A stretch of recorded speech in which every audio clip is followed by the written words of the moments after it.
오늘 끊을 수 없는 사랑이란 제목으로 하나님 말씀 같이 보도록 하겠습니다. 오늘 본문은 로마서 8장 31절서부터 39절까지 우리 로마서 8장의 마무리가 되겠습니다. 로마서 8장 31절서부터 39절까지입니다.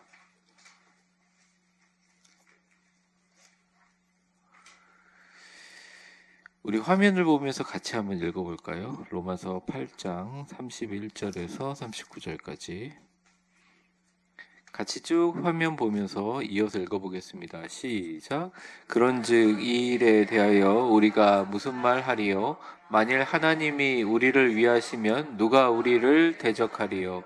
자기 아들을 아끼지 아니하고 우리 모든 사람을 위하여 내주신 이가 어찌 그 아들과 함께 모든 것을 우리에게 주시지 아니하겠느냐?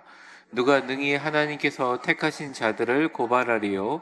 의롭다 하신 이는 하나님이시니 누가 정죄하리요? 죽으실 뿐 아니라 다시 살아나신 이는 그리스도 예수시니 그는 하나님 우편에 계신 자요 우리를 위하여 간구하시는 자시니라. 누가 우리를 그리스도의 사랑에서 끊으리요? 환난이나 공고나 박해나 기근이나 적신이나 위험이나 칼이냐? 기록된 바 우리가 종일 주를 위하여 죽임을 당하게 되며 도살할 양같이 여김을 받았나이다 함과 같으니라. 그러나 이 모든 일에 우리를 사랑하시는 이로 말미암아 우리가 넉넉히 이기느니라. 내가 확신하노니 사망이나 생명이나 천사들이나 권세자들이나 현재일이나 장래일이나 능력이나 높음이나 기쁨이나 다른 어떤 피조물이라도 우리를 우리 주 그리스도 예수 안에 있는 하나님의 사랑에서 끊을 수 없으리라. 아멘. 감사합니다. 오늘은 로마서 8장의 마지막입니다. 로마서 8장을 가지고 지금 거의 한 4주가량 설교를 했던 것 같아요. 그만큼 로마서에서 가장 중요한 장을 든다면 로마서 8장입니다. 지난 주간에 제가 수요일날 구원의 황금사슬, 그러니까 미리 아시고 정하시고 부르시고 의롭다 하시고 영화롭게 하시는 5단계의 구원에 대해서 말씀드렸어요.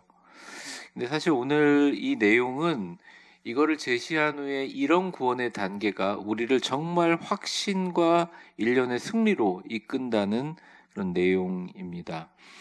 먼저 교재를 보시면 A와 B가 있는데 A에 보면 하나님이 우리 편이시라면 이러이러할 것이다. 또 중간 밑으로 내려오면 B 보면 그리스도의 사랑에서 우리는 절대 끊을 수 없는 확신이 있다. 요 두 가지 큰 줄기로 교재를 보면서 살펴보도록 하겠습니다. 먼저 31절을 한번 그 교재에 나와 있는데 제가 읽어보겠습니다. 그런즉 이 일에 대하여 우리가 무슨 말 하리요? 만일 하나님이 우리를 위하시면 누가 우리를 대적하리요? 자, 이 일이 뭘까요? 거기 동그라미 치고 돼지뼈 화살표 꼬리로 쭉 빼셔서 이 일이라는 것은 구원입니다. 정확하게 말하면 구원의 5단계를 얘기하는 거죠. 미리 하심, 부르심, 의롭다 하심, 영화롭게 정하심, 부르심, 의롭다 하심, 영화롭게 하심이에요. 밑에 보면 그 내용들이 나와 있으니까 이제 이 일은 구원이에요. 구원이라는 것 자체가 우리가 하나님을 믿고 예수 그리스도의 사랑에 붙들리고 예수님을 영접하면 사실은 우리가 천국에 갈까 못 갈까 이 고민하는 것 자체가 잘못된 것이죠. 이거는 우리가 하나님 앞에 구원의 황금 사슬로 딱 매여 있다는 것입니다. 밑에 궁극적인 질문에 보면 바울은 이미 앞에 있는 28절에서 30절까지 구원의 황금 사슬 한번 줄쳐 보세요. 쭉 미리 하심, 영화롭게 하심까지 쭉 제시한 후에 그 확신을 바탕으로 일련의 승리의 질문을 던집니다. 사실 우리를 위하시면 누가 대적하리요? 이 질문이잖아요. 첫 질문은 줄 쳐보십시오. 만일 하나님이 우리를 위해서 일하시고 계시다면, 우리를 위해서 싸우고 계시다면 누가 우리를 대적하겠느냐? 거기 줄 쳐보십시오.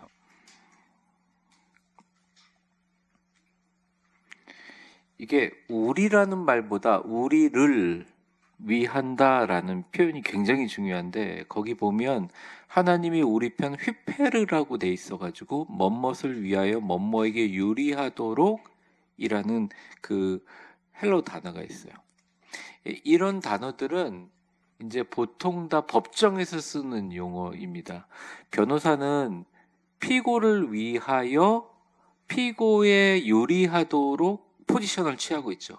검사는 피고인을 잡아넣기 위해서 피고에 유리하지 않도록 서 있는 거죠. 포지션이 완전히 다른 거죠. 그런데 하나님이 우리 편에 변호사로 서 계신다면, 우리 편에 함께 하신다면 그 어떤 적대적인 세력이나 존재도 한번 줄쳐 보십시오. 우리를 향한 하나님의 목적을 막을 수 없다는 단호한 선언입니다.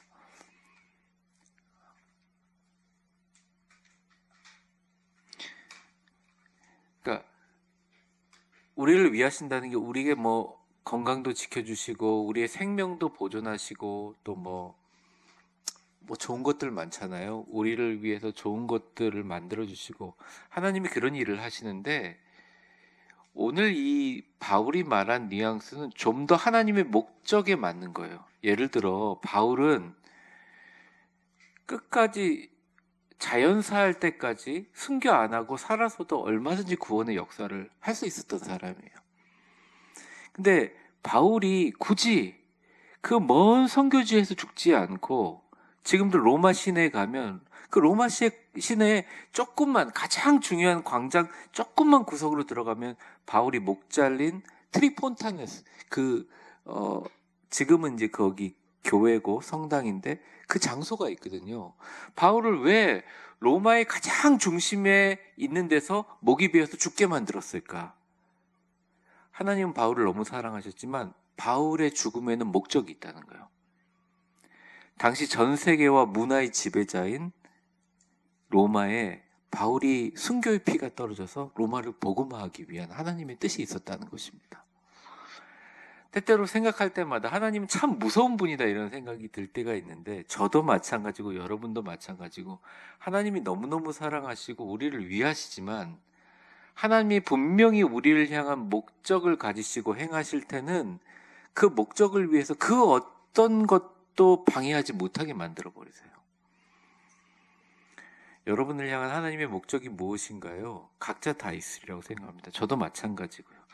저도 이 자리에 하나님의 목적 때문에 서 있고 여러분들도 마찬가지라고 생각합니다. 그래서 기도할 때 가장 응답이 쉬울 뿐만 아니라 가장 강력한 것은 나를 향한 하나님의 목적에 부합하게 나를 위한 기도를 해야 되는 거죠.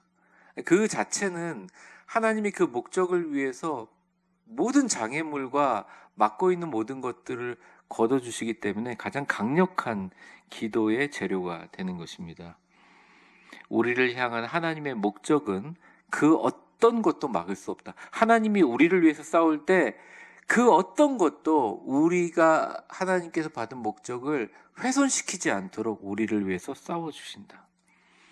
그래서 이렇게 세상 사람들, 우리가 이제 세계관을 보고 세상을 보면 세상과 사람들을 보면서 때로는 우리가 비난할 때도 있고 칭찬할 때도 있고 또 마음이 막 왔다 갔다 바뀔 때 있지만 사실 다른 사람을 보지 말고 자기 자신을 봐서 야, 내가 이 위대한 교회에 신앙생활에 한정해서입니다. 전 목사니까 뭐 여러분들 다른 생활을 얘기하세요.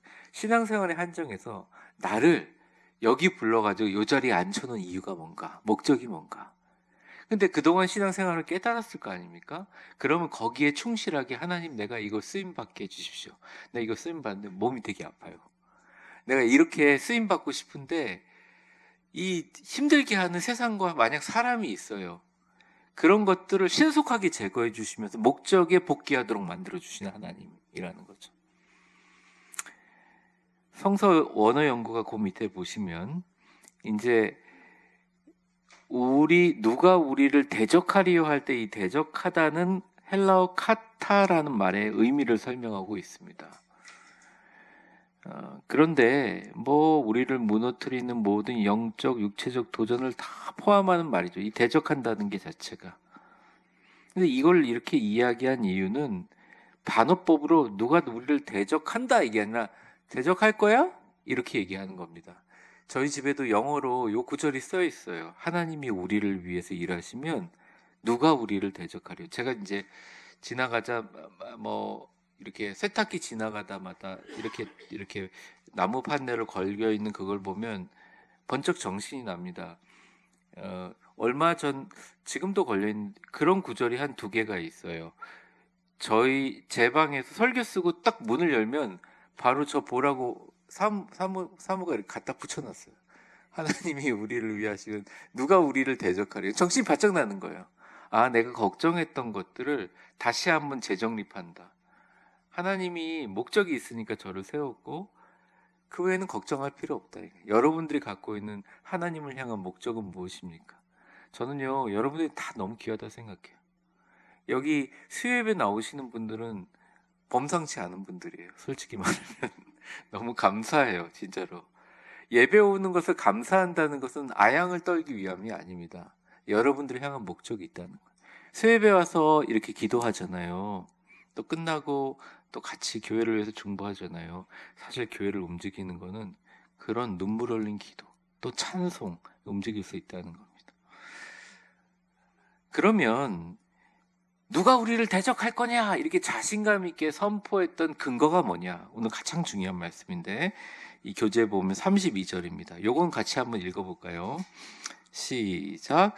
자기의 아들을 아끼지 아니하시고 우리 모든 사람을 위하여 내주신 이가 어찌 그 아들과 함께 모든 것을 우리에게 주시지 않겠느냐? 이 사랑의 근거 확신은 뭐냐?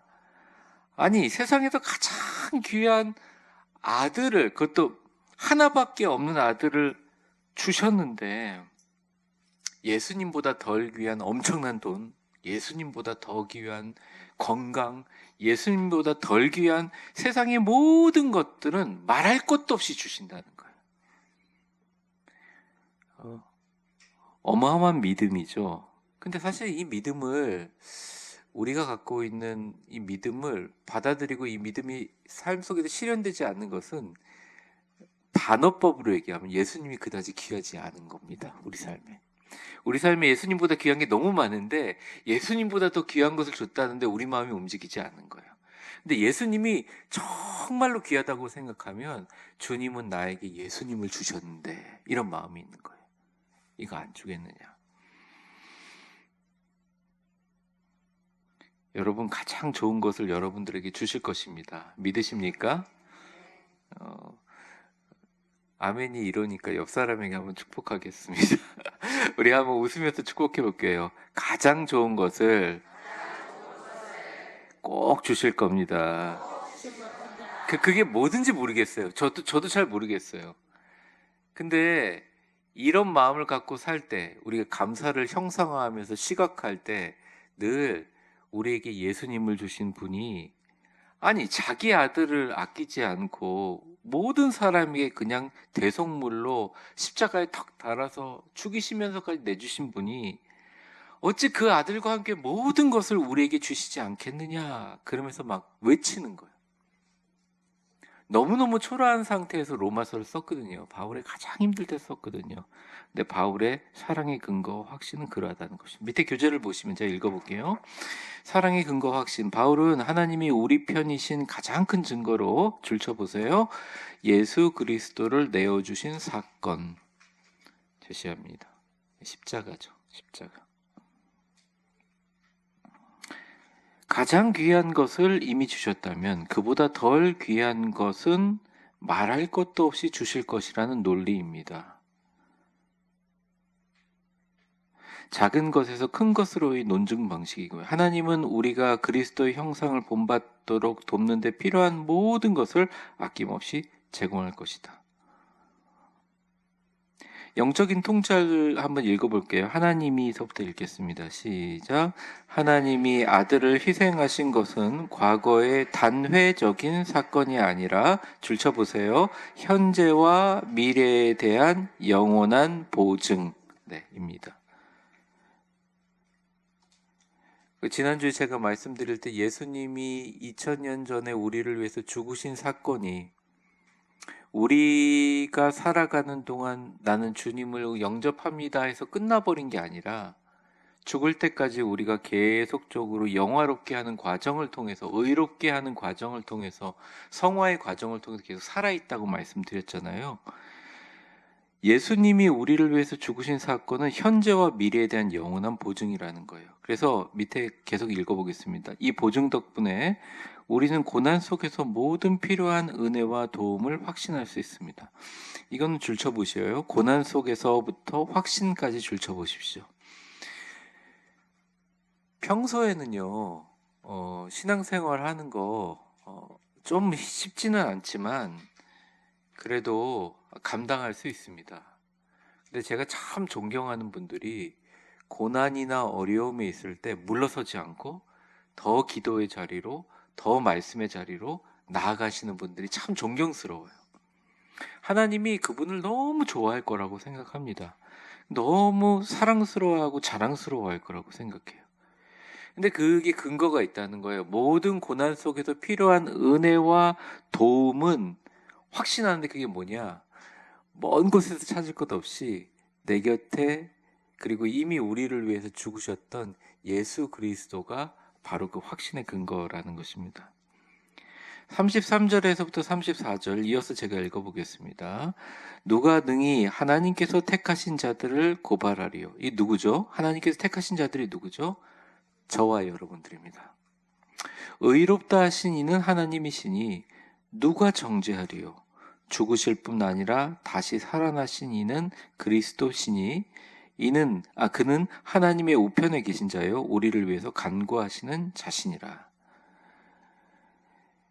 이 바울이요, 참 이 로마가 이제 죄송합니다. 그리스가 민주주의의 시작이고 지금 현재는 삼심 재판이라든지 그런 투표하는 것, 뭐 이런 것들이 민주주의라는 그런 지금 현재 가장 많은 세계에서 공존하는 체계를 만들었는데 대부분 그 용어들이 어떤 헬라 문화권에서 시작됐어요. 그리고 이런 재판의 과정들을 하는 고급 용어들을 많이 씁니다.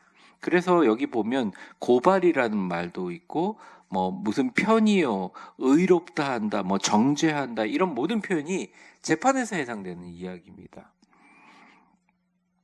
첫 번째 밑에 동그라미 보면 두 대적의 패배라고 합니다. 대적은 어떤 사람이 아니라 개념이에요. 고발과 정죄라는 대적이에요. 이 사탄이 우리에게 하는 것은 고발과 정죄하는 것이죠. 계속적으로 부차 설명은 나중에 하겠습니다. 이 두 가지 질문은 여러분 고발하리요 이렇게 있고 누가 정죄하리요. 그러니까 33절에 보면 질문을 고발하리요 하고 또 정죄하리요. 사실 고발하고 정죄하는 존재가 있다. 그 존재는 뭐냐? 사탄, 이 질문에 한번 줄쳐보세요. 사탄, 율법, 심지어 우리 양심까지 포함하여 우리를 공격하는 모든 법적, 윤리적, 대적 거지. 한번 줄쳐보십시오.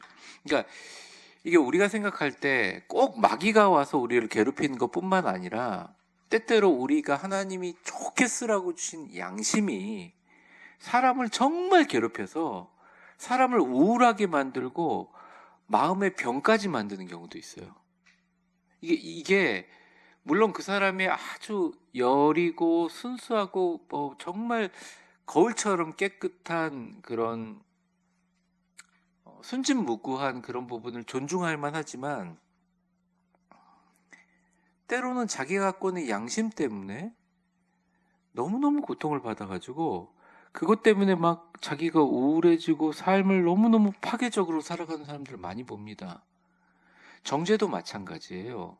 누가 우리에게 손가락질할 때 사람들이 그것을 타격 없이 나 잘못한 거 없는데? 그러면 통과하는 사람이 있는데 어떤 사람은 손가락질하면 이게 타격이 튕겨지지 않고 쑥 몸으로 들어와서 어릴 적 어머니 아버지로부터 야단 맞은 것부터 그동안 살아보면서 내가 상처받고 누가 나한테 막 무시했던 일서부터 막 내가 이전에 좋았었지만 깨진 관계에서부터 모든 걸 다 소급해가지고 거기에 집중해서 온갖 에너지를 다 써가지고 몸을 상하게 만들어요. 그러니까 사실은 이 말씀을 주신 게 우리에게 신학적인 관점을 갖추기 위해서 주신 말씀이긴 한데, 사실은 이 말씀은 우리에게 조금 더 자유와 치유를 주시기 위한 말씀에 가깝다는 것입니다. 사탄이 우리를 정죄하죠. 율법도 우리를 정죄합니다. 심지어 우리 양심까지 포함해서 우리를 공격하는 모든 법적인 윤리적인 대적들이 있다고 하더라도, 그리고 그들이 하는 말이 다 맞다고 하더라도 누가 우리 편을 대신다는 거예요? 하나님이 자기의 사랑하는 독생자를 죽이시면서까지 우리 편이 되어주셨다는 거예요. 재판정에서 말하는 겁니다. 그리고 보면 택하신 자를 고발하려 할 때 이 고발자, 밑에 보면 고발자의 패배라고 나와 있죠. 프로스큐러는 검사라는 말이기도 합니다. 뭐 적어보세요. 뭐 다 아시겠지만 그 화면 그대로 띄워주시고, 이 프로스큐러라는 말 자체가 검사라는 말이에요. 검사가 하는 일은 그 사람을 살리는 일이 아니라 어쨌든 구속시키고 그 사람에게 결박해서 그 사람을 죄인으로 정확하게 죄의 모든 것들이 하나도 빠짐없이 받게 만드는 일이에요. 그런 역할을 누가 하느냐? 사탄이 한다는 것이죠. 근데 누가 우리를 죄인이라고 고백할 수 있습니까? 없다는 거예요. 심판의 최고, 줄 쳐보십시오. 심판의 최고 권위자이신 하나님께서 이미 우리를 의롭다고 선언.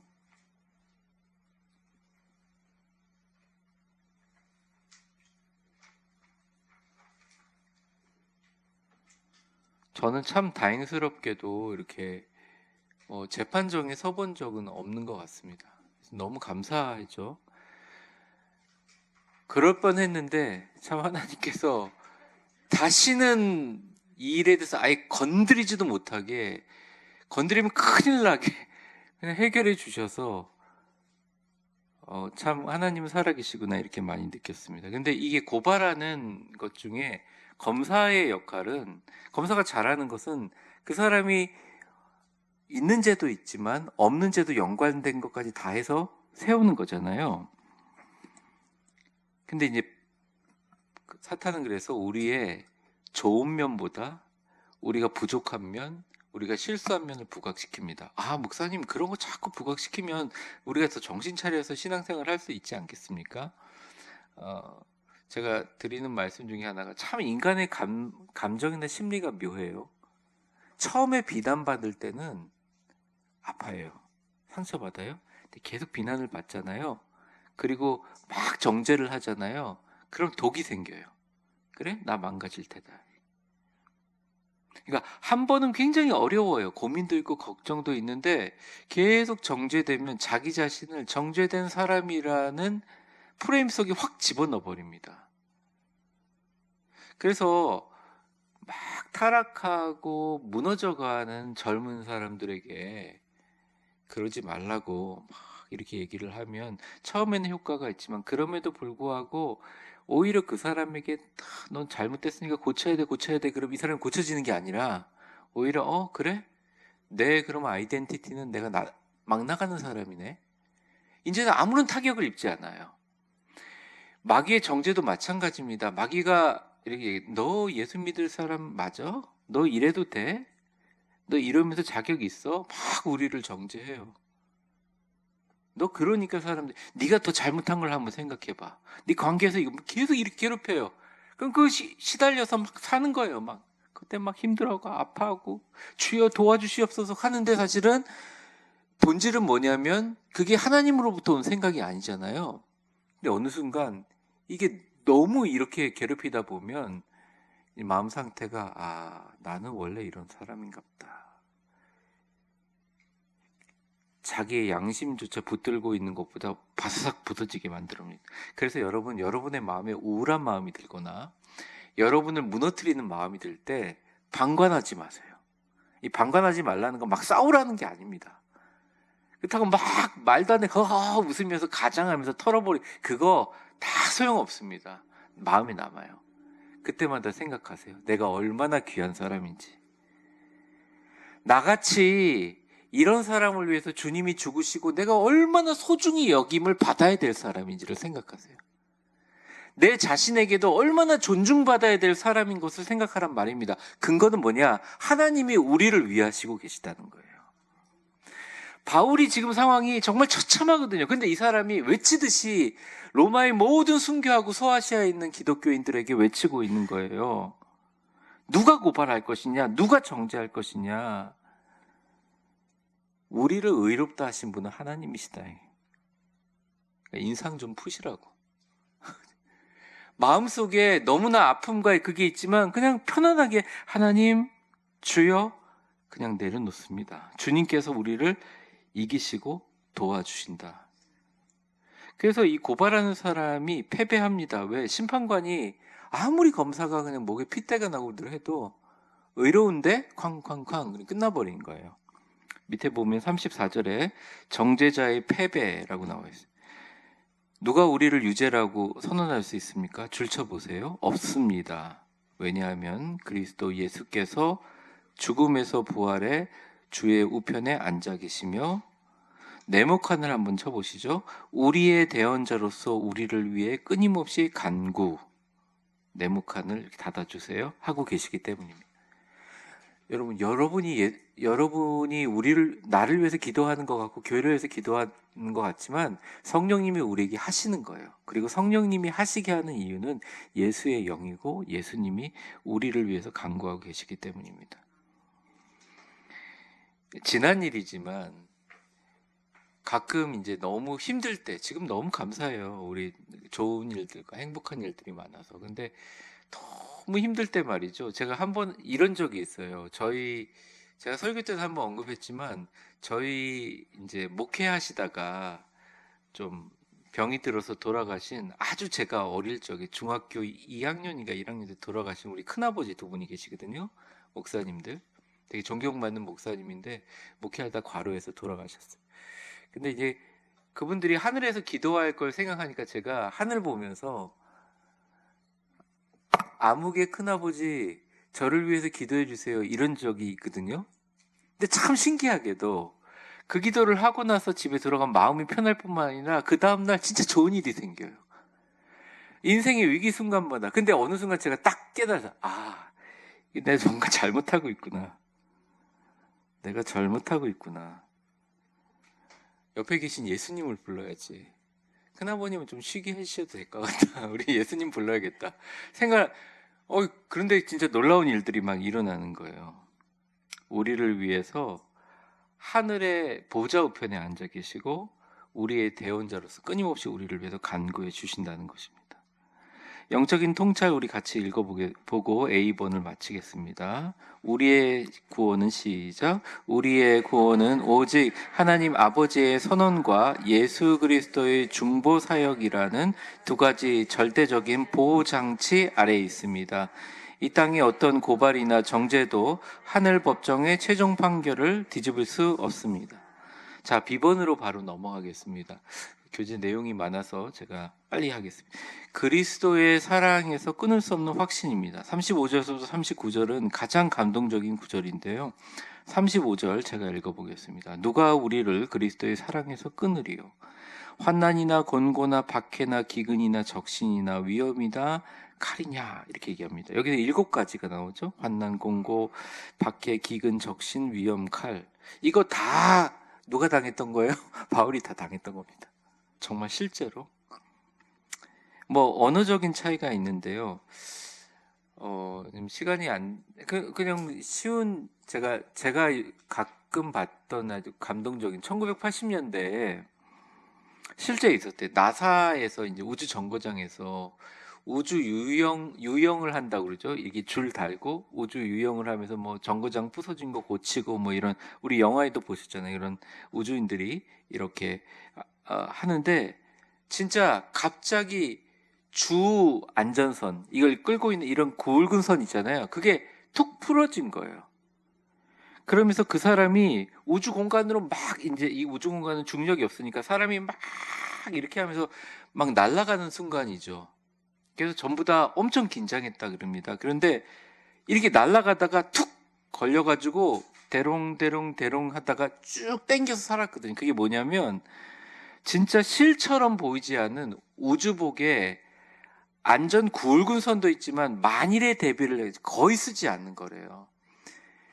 그러니까 거의 보이지 않는 낚싯줄 같은 비상용 안전 와이어가 있어요. 이게 평소에는 전혀 신경 쓰지 않고 그걸 잘 걸치고 가지 않는데 그냥 그날따라 걸치고 갔는데 그게 턱 하면서 살렸다는 거죠. 제가 그걸 보면서 이게 우주 정거장하고 그 실이 연결됐으니까 겉으로 볼 때는 사람이 우주 공간에 떠서 대롱대롱 달려있는 것 같이 보이지만 그 실이 이렇게 끊어지지 않는다는 거죠. 여기 보면 35절에서부터 39절까지 누가 끊으리요? 끊을 수 없느니라, 끊을 수 없느냐 계속 그 얘기를 하거든요. 저는 사실 그거라고 생각해요. 하나님의 사랑과 하나님의 우리를 향한 목적은 어쩔 때 보면 굵은 선이라기보다는 보이지 않는 비상용 안전선과 같다는 생각을 하게 됩니다. 때로는 환난과 곤고와 박해와 기근과 적신과 위험과 칼이 있지만 그 당시에 초대교회 성도들이 겪었던, 밑에 보면 교재에 나와 있어요. 극한의 어려움, 감정적 고통, 물질적 격리, 생명의 위협들이 있지만 절대 끊어지냐 안 끊어지냐? 끊어질 수 없다. 그러니까 이 비상용 끈은 뭐 부가 설명은 더 길게 안 하겠습니다. 이게 비상용 끈은 이 주의 굵은 선이 갑자기 뭐 우주의 파편들 날아다니잖아요. 그래서 툭 끊어질 때 이걸 버티기 위한 거기 때문에 이 굵은 선보다 더 단단하고 절대 끊어지지 않는 소재로 만들어져 있다는 거예요. 그러니까 그게 저는 이런 생각이에요. 때로는 막 우리가 고통당하고 막 힘든 것 때문에 정신이 턱 막 이렇게 육체적으로 턱 확실히 작년보다 올해 좀 힘든 일이 있고 마음으로 힘들면 몸에 이렇게 딱 반응이 탁탁 일어나더라고요. 정신 차리고 운동도 하고 좀 쉬려고 노력을 하는데 그런 거 있을 때마다 타격은 있는데 절대 타격을 받지 않는 건 하나님이 여러분들을 사랑하는 그 끈이라는 거죠.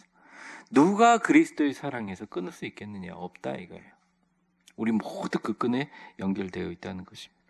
그 성서 원어 연구에 보면 환난이라는 말과 곤고라는 말을 분석해 놨습니다. 그 내용은 그냥 참고하시고 36절로 넘어가겠습니다. 36절 같이 읽어볼게요. 시작. 기록된 바와 우리가 종일 주를 위하여 죽임을 당하게 되며 도살을 당할 양같이 여김을 받았나이다 함과 같으니라.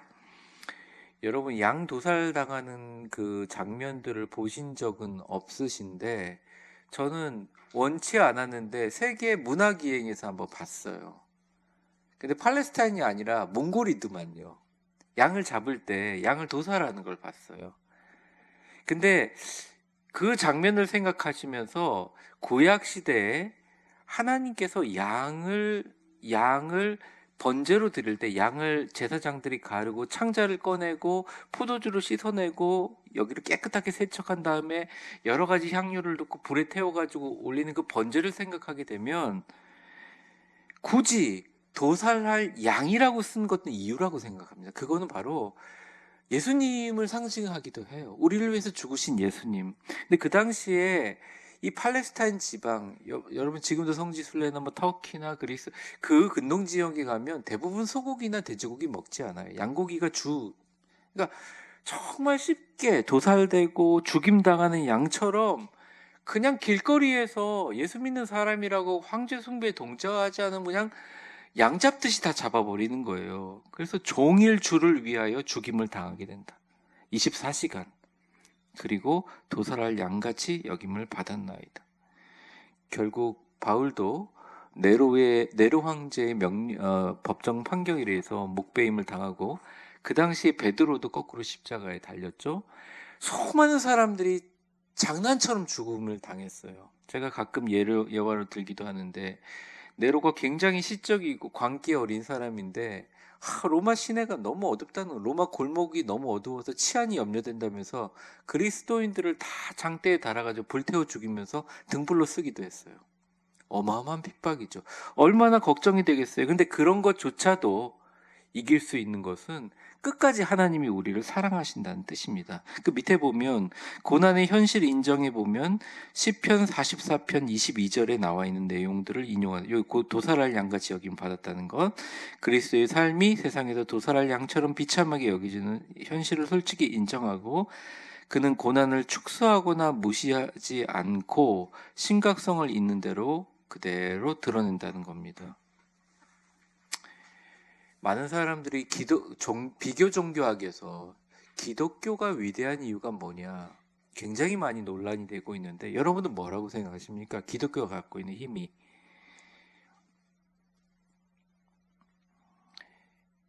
그 종교학적으로 종교에 갖고 있는 위대함과 이 놀라운 영향력을 판단할 때 사람들이 그 종교에 있는 신도수를 볼 것 같고, 아니면 뭐 이슬람이나 거기도 성전도 많이 짓고 우리나라도 그렇고 막 이게 어떤 건물의 규모를 볼 것 같은데, 종교의 위대함을 판단할 때요, 여지없이 불교까지 다 포함해서 모든 뭐 3대 종교, 4대 종교 말고 이 땅의 모든 종교의 가장 위대함은 고난 앞에서 그걸 축소하거나 무시하거나 회피하지 않고 정면 돌파하는 부분.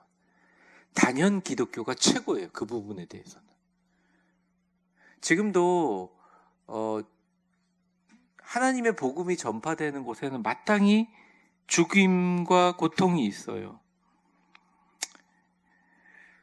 제가 선교지를 갈 때마다 미국이나 또 이런 선교의 뿌리가 있는 곳에 갈 때마다 가장 많이 이야기하는 선교사의 이름이 1956년에 죽었던 에콰도르 선교사로 갔다 죽었던 짐 엘리엇이라는 젊은이와 그 동료 선교사들, 새파란 젊은이들, 최고 똑똑한 뭐 옥스포드, 런던 대학 이렇게 나오는 수재들이 그냥 가서 복음 제대로 전하지 못하고 말도 안 통하는데 가서 칼에다 죽었어요. 그래서 왜 이런 낭비를 하느냐 이랬는데, 되게 웃긴 게 그때 선교를 가기 위해 썼던 일기들이 발견되고, 그 일기들을 읽으면서 사람들이 뭐 우리 찬송들 뒤돌아서지 않겠네 이런 모든 구절들도 그 사람의 일기에서 다 나온 말이에요.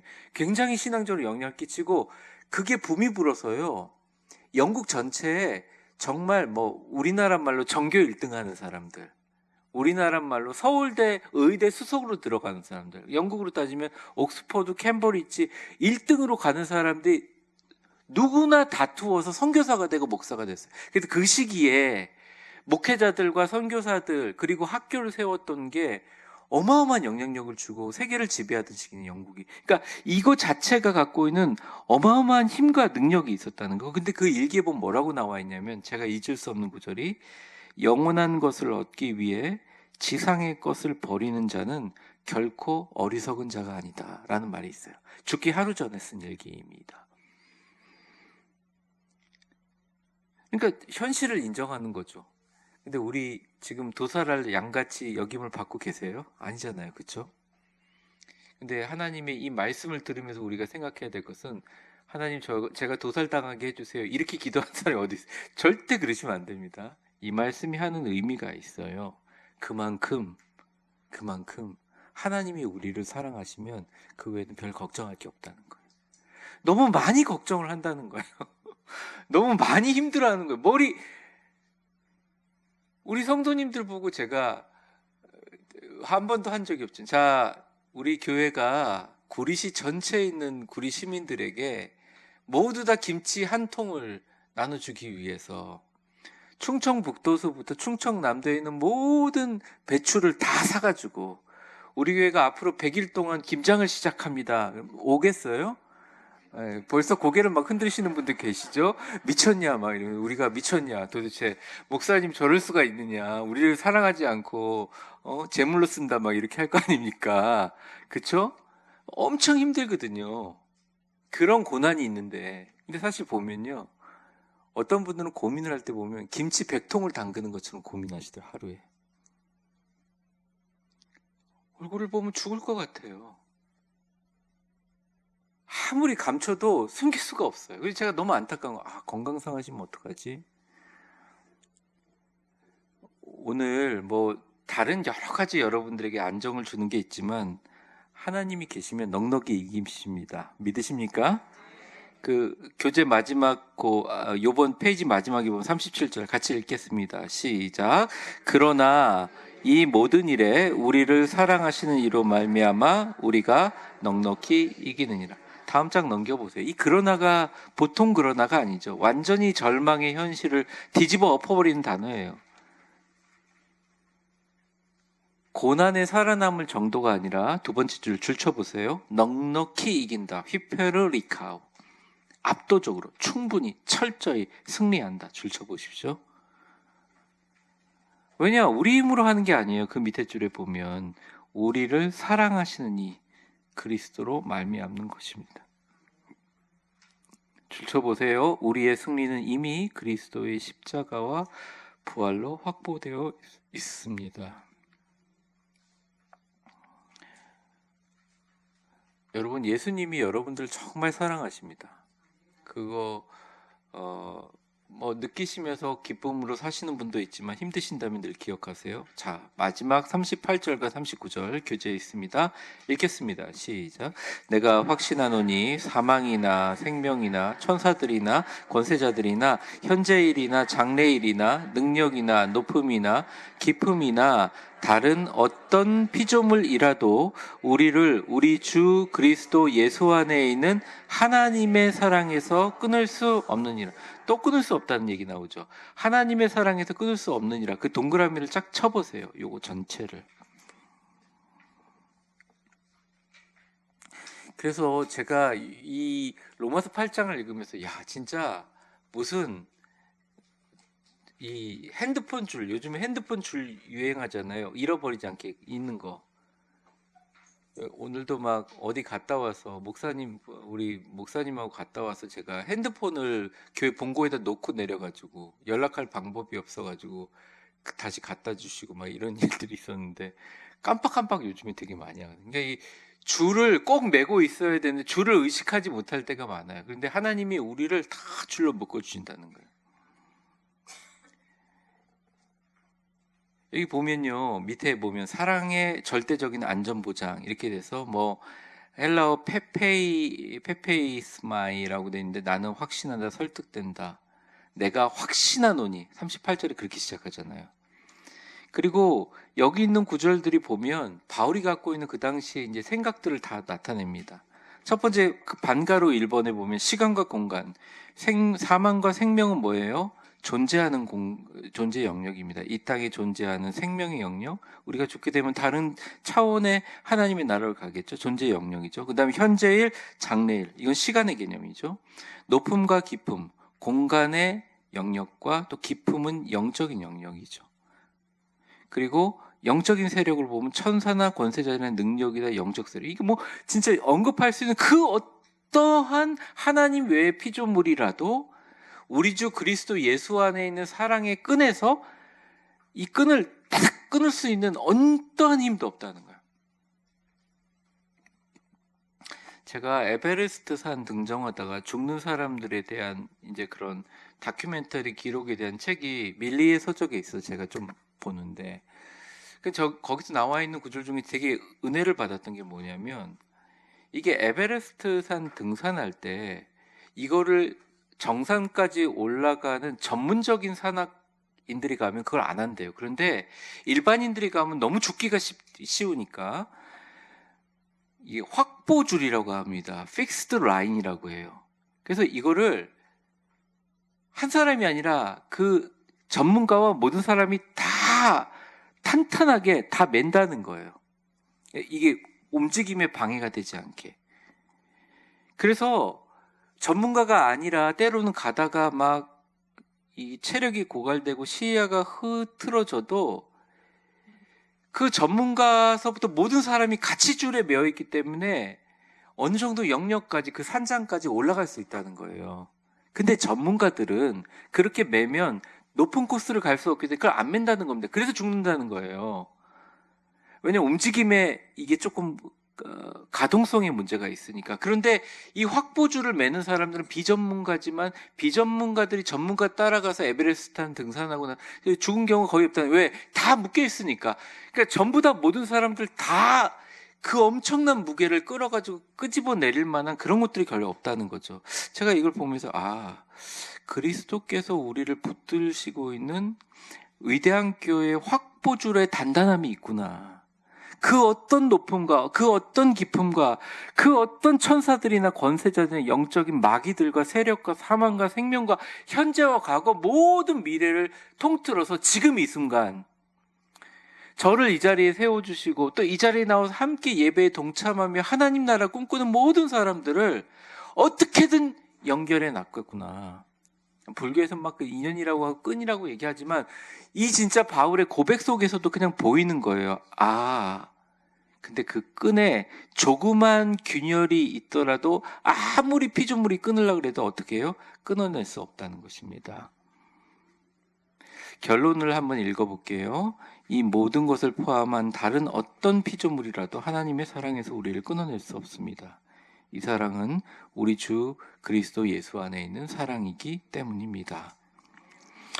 오늘 적용을 우리의 삶 속에 한번 적용해 보시고 질문에 대해서 한번 집에 가서 답해 보십시오. 우리가 현재 겪는 고난과 두려움은 뭔지 생각해 보시죠.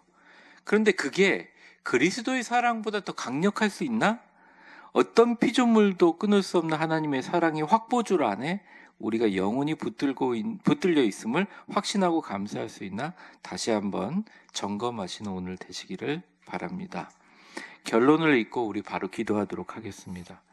로마서 8장 전체는 같이 읽겠습니다. 우리를부터 읽게요. 시작. 우리를 향한 하나님의 사랑과 구원의 확신을 담은 기쁨의 찬송입니다. 하나님은 우리 편이시며 가장 귀한 아들을 주셨고 그리스도께서는 지금도 우리를 위해 중보하십니다. 따라서 그 어떤 고난과 위협, 심지어 우주적인 세력도 우리를 그리스도 예수 안에 있는 하나님의 사랑에서 끊어낼 수 없습니다.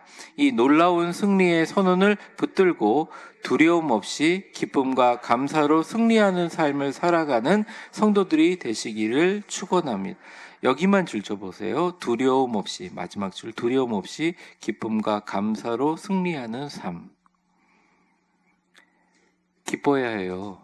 감사가 넘쳐야 돼요. 그러면 그렇지 않으면 힘없어서 잘 못합니다. 그렇게 할 수 있으면 여러분 모든 것이 좋아질 거예요. 축복합니다. 이제는 우리 주 예수 그리스도의 은혜와 역사의 주관자가 되신 하나님 아버지의 사랑과 성령의 충만하심과 교통하심이 절대 끊을 수 없는 사랑 감사합니다. 우리 곁에서 기도하시는 예수님 감사합니다. 우리를 사랑하셔서 넉넉히 이기는 자로 삼아주심을 감사드립니다. 그 어떤 것도 끊을 수 없는 최종적인 확신을 영원한 소망으로 삼아 세상 속에서 기쁨과 감사로 힘있게 증거하는 빛으로 살게 하시니 감사합니다. 말씀대로 살아 능력으로 기적을 일상처럼 누리며 살아가는 축복의 우리 수요예배 성도 되게 하여 주옵소서. 기도로 나아가는 위대한 교회 모든 성도들 머리머리 위에 이제와 영원히 함께 계실 것을 간절히 축원하옵나이다. 아멘.